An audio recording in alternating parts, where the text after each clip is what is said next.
Hello everybody, I hope everyone's having a good day. Welcome to the channel if you are new. My name is Daniel. I talk about Essendon. I've been going through all the players on Essendon's list over the last few weeks. We're getting right towards the end now, and we are going to have a look at BRAYDEN FIORINI today, which is should be number 42. So we only got one more player to go. There may be another bonus player after that with the whole SSP selections and things happening, but for the sake of the exercise, we've only got one more to go after this one. So we got BRAYDEN FIORINI from the Gold Coast Suns for a future third round selection. He's 28 years old. He comes out of contract in 2029. He's 187 centimetres, and he's a pretty experienced player. He's played 120 odd games for Gold Coast, and he's regarded as a high possession wingman. And I think this was a good get for Essendon, because it wasn't just go out and just get a good player. It was, what do we actually need? And one thing we do need is to shore up that other wing. We've got Xavier Dersma on one wing. Now, Dersma's not a superstar, but he's serviceable. I think he's a best 22 player, and that's fine. But the other wing has been a little bit of a problem. We had Wingman play pretty much all his games named on the wing when he was playing for us. He's no longer with us. He was delisted, probably not quite up to it.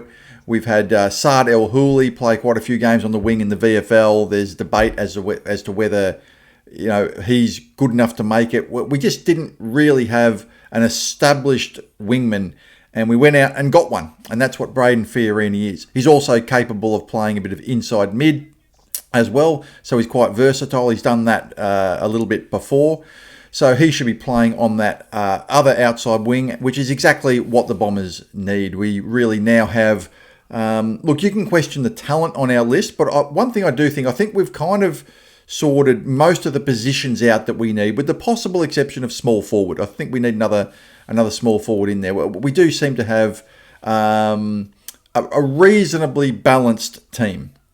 All right, that doesn't mean it's an exceptional team in terms of talent, but it's a reasonably balanced team in terms of positions. And I think getting BRAYDEN was a pretty good get. So some of his strengths: he's a proven ball winner. Most of his seasons, he averages over 20 disposals. He actually averaged over 25 disposals in 2019. Last year, he played 18 games. The numbers he put up were, in the 2025 season, 20.9 disposals, 6.4 contested possessions, 1.9 clearances, 3.6 marks. He chipped in for 8 goals, and he actually also had 4.2 tackles. He was actually rated as Gold Coast's 8th best player, which actually surprised me he was that high, because he did play some VFL football. But really, to be their 8th best player, he's a pretty good and important member of their side.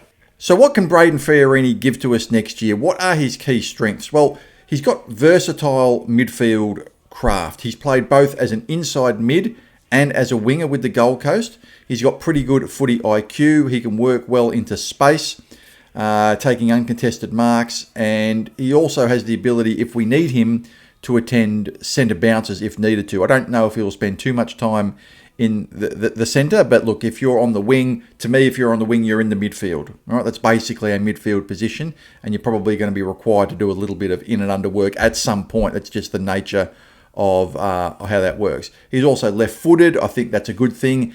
It just gives us that extra little point of difference. We've only really got Merritt as that left footer in the midfield. I'm not counting Archie Roberts, who's kind of in the back line. All the other midfielders, Durham, Parrish, Caldwell, Martin, even though he's injured, they're all pretty much right footers. So I think that's a good thing. The main weaknesses that have been labelled at him over his career is just the ability to convert high possession counts into a genuinely damaging impact. Even he tends to have pretty good numbers. He tends to have those 20 possessions, but there's not so many games where you think, oh, wow, he had a massive influence on the game. So it's just a matter of converting, good numbers into high impact. He's not necessarily regarded as a genuinely high impact player. Defensive pressure and two-way running, they're not so much weaknesses, but they're not necessarily strengths. He does average 4 tackles a game, but he's not necessarily been rated as an elite two-way runner. And if he can be that, because that's something that we've lacked a little bit. I've always sort of admired the way GWS play. I know they haven't won a premiership or anything, but they've got a lot of really good two-way runners that are able to transition between forward and back. That's kind of how they play. You talk about the GWS Tsunami. Brent Daniels, I look at players like that. We need players like that, right? They're such a hard-working running side. I really enjoy watching them, the way they play. If Brayden can develop into that elite two-way runner, he's not elite, but he's not bad. He still averages the 4 tackles a game, and you do need to be a two-way runner on the wing. Then he'll be an asset to us. And there's a lot of running on the wing that goes unrewarded as well, I think, just because of the nature of the position. So what can we expect of him? I think with Brayden Fiorini next year, he'll definitely be our first choice winger, at least early in the season, and he can roll into the inside as required. I don't think we can expect absolute stardom from him, but I think we can expect reliability. He's regarded as a leader. That's one of the reasons we got him. Matt Rosa said he's someone of really good character, and all the interviews I've seen of him and hearing him talk, I agree with that. He seems like he's a good stand-up guy, so I think he'll be a bit of a mentor and a leader to some of the younger players. We have the second youngest team in the AFL. He comes in at 28 years old, so he's obviously one of the elder statesmen now in our team, and that is an important role. He wasn't necessarily one of the elder statesmen at Gold Coast. He wasn't really young or old, right? 28, you're kind of in the middle. At Essendon, now he's one of the experienced players. Okay, so he's going to be expected to, to really show something to the young players next year. So I would expect him to start in the best 22 on the wing, using the ball between the arcs, maybe moving into the midfield a little bit, attending the odd centre bounce, using a bit of his inside mid work. And I would expect him to be an important member of our team next year. He's certainly a player that we need. We don't have that other wingman, so if he can contribute with 23 games, and that's really what we want, it's going to be an asset to us. So what are the 3 questions I've got for Brayden Fiorini? I do 3 questions for every player. Does his presence in the midfield mix, on the wing specifically, make him indispensable?